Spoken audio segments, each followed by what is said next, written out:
ഒരുമിച്ച് 3 ദിവസക്കാലം ആയിരിക്കാറുണ്ടായി.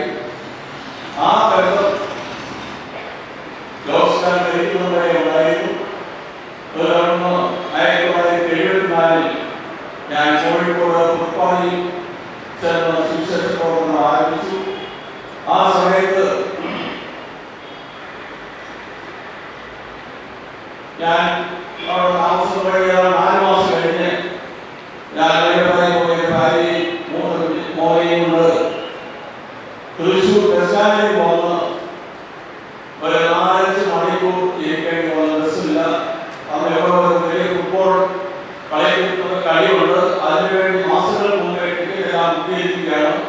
ഞാൻ യാത്ര ചെയ്യാൻ ഓർമ്മയില്ലാതെ ഓർമ്മ വന്നു. ആ വഴി ഞാൻ അവിടെ കയറി ചെന്നു. ജോലിക്കാരെല്ലാം പോയി. കച്ചാനിക്ക് മാത്രമേ ഉള്ളൂ. കയറി വരിക എൻ്റെ സഹോദരനാണ്.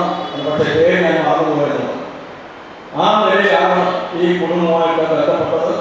അന്ന് ഞാൻ പറഞ്ഞത് ബസ് സ്റ്റാൻഡാണ്. അച്ഛനോട് ഫോട്ടോ കൊണ്ട് തന്നെ വിട്ട് എൻ്റെ ഭാര്യയും വിജയും കൂട്ടി അച്ഛനെ ഭവനത്തിലേക്ക് കൊണ്ടുപോയി.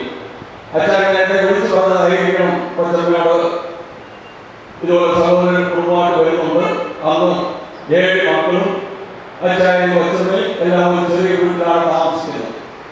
അവിടെ ചെന്നപ്പോൾ കൊച്ചമ്മ ഇറങ്ങി വന്നിട്ട് കുഞ്ഞിനെ കൈ വാങ്ങിച്ചുകൊണ്ട് പോയി പറഞ്ഞു, ദീർഘയാത്ര കഴിഞ്ഞ് ക്ഷീണിച്ച് വരികയല്ലേ ഇരിക്കെ എന്ന് പറഞ്ഞ് കുഞ്ഞിനെ കൊണ്ടുപോയി കിടത്തി